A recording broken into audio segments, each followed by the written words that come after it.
लो आ गई एक और स्कैमी वीडियो तुम लोगों का स्कैम करने है। तो आज हम बात करने वाले हैं क्या होगा अगर मैं डीमन स्लेयर के हाशिराज को उठा के उनको वन पीस वर्ल्ड में पटक दूं और उन लोग को बोलूं चुनो अपना डेविल फ्रूट डिप्रेशन। आज की इस वीडियो में हम लोग ये डिसाइड करने वाले हैं कि कौन सा हाशिरा कौन से डेविल फ्रूट के लिए ज्यादा सुटेबल रहेगा। गेस व्हाट, हम उन्हें इस चीज की फ्रीडम क्यों दे रहे हैं कि वो क्या सिलेक्ट करें। हम सिलेक्ट करेंगे उनके लिए एब्सोल्यूट स्कैम। यहाँ पे मैं सिर्फ और सिर्फ हाशिराज की बात नहीं करने वाला, यहाँ पे लास्ट में मैं 3 बंदों की ऐसी भी बात करने वाला हूँ जो कि हाशिराज से बिल्कुल डिफरेंट है। तो हमारी लिस्ट का सबसे पहला, एक सेकंड मेरी लिस्ट कहाँ गई। तो सबसे पहले आता है मेरा फेवरेट, तुम्हारा फेवरेट, हम सबका favourite, the donut Hashira Rengoku Kyojuro, जिसका बाप दारू पी पी के मरने की कोशिश कर रहा है उसके बेटे के बाद। लेकिन गेस व्हाट अंकल, आपका भी डोनट ही। तो देखो भाई लोग, रेंगोकू के पास है फायर पावर और हमारा फेवरेट फायर कैरेक्टर कौन है वन पीस से, मैं उसका फ्रूट रेंगोकू को जबरदस्ती खिलाने वाला हूँ, भले ही ये बंदा माने या ना माने। एंड वो बंदा है none other than the gold D S. इसका मतलब रेंगोकू के हिस्से में आता है हमारा मेरा नोमी, यानी फायर फ्रूट, जिसकी वजह से रेंगोकू की एबिलिटी इतनी ज्यादा छप्पर फाड़ हो जाएगी, मतलब वो जिस बैटल में हारा था वो उसी बैटल में जीत सकता है। लेकिन रुको, देयर इज अ कैच, अगर रेंगोकू ने अपने फ्रूट को जल्दी मास्टर नहीं किया वन पीस वर्ल्ड में तो उसका भी वही हाल होने वाला है। एक सेकंड, उसका मतलब इसका भी यहाँ पे वही हाल होने वाला है जो इसका हाल डीमन स्लेयर वर्ल्ड में हुआ था। खैर, यहाँ पे हमने डोनट का मिलाप करा ही दिया है, तो लेट्स टॉक अबाउट हमारी one of the best Hashira Mitsuri. देखो भाई लोग, मित्सुरी बहुत ज्यादा फ्लेक्सिबल है, और ये मैंने ऐसे क्यों बोला, तो क्या हो अगर हम उसकी फ्लेक्सिबिलिटी को ही बढ़ा दें। नहीं, let's give her the most valid fruit she suits with her personality, जो उसका करिश्मा है, जो उसके करिश्मे को इंप्रूव करेगा एंड एनिमीज की वाट लगा देगा। आई एम टॉकिंग अबाउट मेरो नोमी, जो हमारी बोआ हैंकॉक के पास है। यार अब तुम लोग सोचो, कोई बंदा मित्सुरी को देख के ब्लश कर रहा है, अपने आप पेट्रीफाई हो जाएगा, मतलब medusa who, it's Mitsuri. And फिर मित्सुरी को इतनी ज्यादा मेहनत करने की जरूरत नहीं, उसे बस बंदों को जाके सेट। ये क्या पक रहे हो? खैर, मित्सुरी का फ्रूट होने के बाद एक और बंदा हाशिरा की टीम में ऐसा है जो मित्सुरी से भी ज्यादा फ्लैशी है, और हम उस बंदे को कैसे भूल सकते हैं यार, जिसने सेकंड सीजन में इतना ज्यादा बवाल मचाया था कि पूरा का पूरा डीमन स्लेयर का सीजन फट गया। वो लास्ट फाइट तुम सब लोगों को याद होगी, जहाँ पे डाकी के बड़े भाई ग्योतारो और टेंगेन उजुई की लड़ाई हुई थी। एंड इतना ज्यादा ये बंदा फ्लैशी है, तो let's give him the pika. I am a scammer like Lloyd Frontera. क्या तुम लोग को सही में लगा मैं इसको लाइट फ्रूट दे दूंगा? हेल नो, हम इसे देने वाले हैं साउंड फ्रूट। वो बंदा जिस लेवल का फ्लैशी है उसको शायद से म्यूजिक भी पसंद होगा, और अगर नहीं पसंद तो हम पसंद करवाएंगे, जिसकी वजह से उसकी फ्लैशीनेस और उसका म्यूजिक टेस्ट दोनों इंप्रूव हो जाएंगे यार। वैसे उसकी फ्लैशीनेस वैसे भी इंप्रूव्ड है, तो उसकी फ्लैशीनेस शायद से छप्पर फाड़ सकती है। क्या पता उसकी चौथी या 5वीं बीवी देखने को मिल जाए हमें अगले सीजन।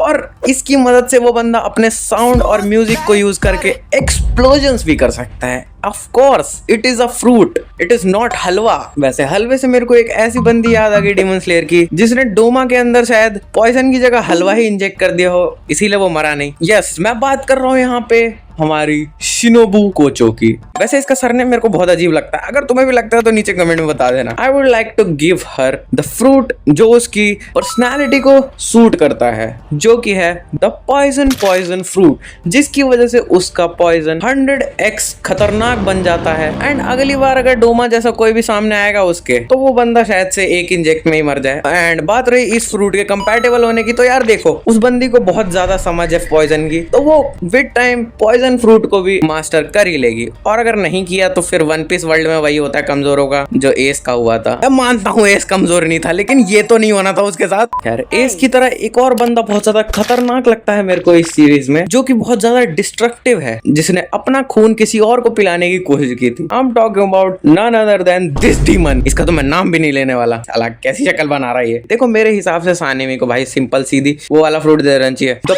पॉ फ्रूट, बिकॉज वो फ्रूट भी बहुत ज्यादा डिस्ट्रक्टिव एंड बहुत खतरनाक है यार। मतलब उस बंदे को वैसे ही इतना लड़ने का शौक है, वो इतना ज्यादा डिस्ट्रक्टिव है। एंड जब वो अपने बर्सर्क मोड में जाता है ना भाई, मतलब उसका गुस्सा चरम सीमा पे होता है, तब वो फ्रूट को वो कैसे यूज करता है वो देखने वाली चीज होगी। वैसे देखने से मेरे को एक ऐसा बंदा याद आया जिसके पास भले ही आंखें ना हो, वो 200 किलोमीटर की चीज को भी दूर से देख सकता है। The biggest Hashira of all time, Gyomei Himejima. बंदा किसे कह रही है? साले चील की निगाह मेरी।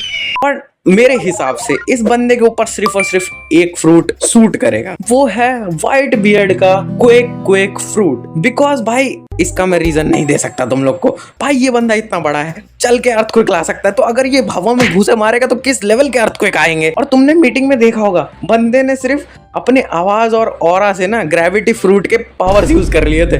वैसे ग्रेविटी से एक बात याद आई, क्या कोई बंदा सही में ग्रेविटी को डिफाई कर सकता है? अबे मुझे क्या पता, मुझसे पूछे जा रही है बार बार। मोइचिरो तोकितो, ये बच्चा भले ही दिख रहा होगा भाई, ये बच्चा तुम्हें बस दूर से दिखता है, लेकिन भाई जब ये अपने स्किल्स दिखाने पे आता है ना, बड़े बड़ों के कच्चे में मूत निकल जाता है। मैंने खुद मुंह खैर मेरे हिसाब से तो यार मोइचिरो को सिर्फ और सिर्फ एक ही फ्रूट सूट करेगा, जो कि है हमारा द गैस फ्रूट, जिसकी वजह से वो फॉग और मिस्ट की मदद से अपने टेक्निक्स को उनमें मिक्स करके पूरी तरह से एक मिस्टवादी इंसान बन जाए। वाह, मिस्टवादी, ये क्या होता है? वाह मोदी जी वाह। मतलब वो पूरा का पूरा डिसॉल्व हो जाए मिस्ट के अंदर, जिसकी वजह से जब वो अटैक करे तो आसपास के दुश्मन को घंटा ना देख पाए। और अगर ये फ्रूट उसने ग्योको के अगेंस्ट यूज किया होता ना, मैं लिख के देता हूँ, वो अपनी ट्रू फॉर्म दिखाने से पहले मर जाता। वो बोलता भाई मेरे को नहीं लड़ना इस बच्चे से। वो बंदा पहले ही अपनी ट्रू फॉर्म दिखाने से पहले डिप्रेशन में आ जाता, मतलब खत्म।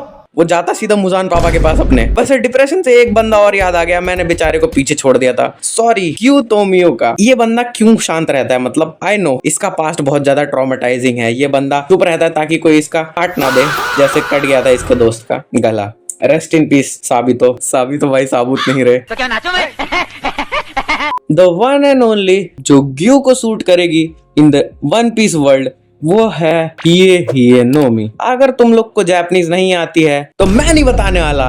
Absolute scam. तो ये फ्रूट उसके पास जब आएगा तो वो अपने टेक्निक्स को यूज करके डिफेंस भी कर पाएगा। यानी अगर वो डीमन कैसल में होता और अगर वो हिए नोमी यूज करता अपने डेड काम के साथ, तो वहां का वो टेम्परेचर मनाली, शिमला और स्विट्जरलैंड की वादियों से भी नीचे पहुंच जाता। एंड जब वो बर्फ को कंट्रोल करता तो भाई देखने में अलग ही मजा आता। यानी एट द एंड आके अगर इन सारे के सारे हाशिराज के पास ये सारे के सारे फ्रूट अपग्रेड्स होते हैं डीमन स्लेयर वर्ल्ड के अंदर, तो डीमन स्लेयर वर्ल्ड इन लोग के लिए बहुत ज्यादा इजी हो जाता। और मुजान अजी घंटा कुछ नहीं कर पाता। वैसे अगर इन लोग के पास फ्रूट होते तो मुजान के पास तो फिर कितने फ्रूट्स होते वे। अब आ चुकी है वो घड़ी जहां पे मैं बताने वाला हूँ कि सीरीज का मेन प्रोटैगनिस्ट कौन सा फ्रूट डिजर्व करता है। लेकिन इन 3 टट्टुओं के फ्रूट जानने से पहले वीडियो को लाइक और चैनल को सब्सक्राइब कर देना। सबसे पहले बात करते हैं हमारे पीले बाल वाले नेजुको पगलू की, जेनित्सु अगात्सुमा। भाई ये बंदा जिस लेवल पे फास्ट है ना, तो इसे तो बस एक ही फ्रूट सूट करेगा, जो कि है हमारा लाइट एडमिरल किजारू का फ्रूट पिका नोमी, यानी लाइट फ्रूट। ये बंदा उस फ्रूट से एक लाइटनिंग स्वॉर्ड्समैन बन सकता है, मतलब सबसे ज्यादा तेज स्वॉर्ड्समैन जो आज तक डीमन स्लेयर की हिस्ट्री में किसी ने देखा ना हो। और क्या पता आगे चल के ये थंडर हाशिरा भी बन जाए। लेकिन वन पीस वर्ल्ड में क्या ही हाशिरा, वहां पे तो सारे के सारे योंकोस घर आ जाए। इसीलिए मैं हमारे मेन लीड को एक ऐसा फ्रूट देना चाहता हूँ जो उसे बहुत ज्यादा ब्रोकन बना दे टुवर्ड्स द योंको लेवल, मतलब वो योंकोस के लेवल पे आके लड़ सके एटलीस्ट। लेकिन उससे पहले हम जान लेते हैं हमारे नेजुको पगलू की बीवी का फ्रूट।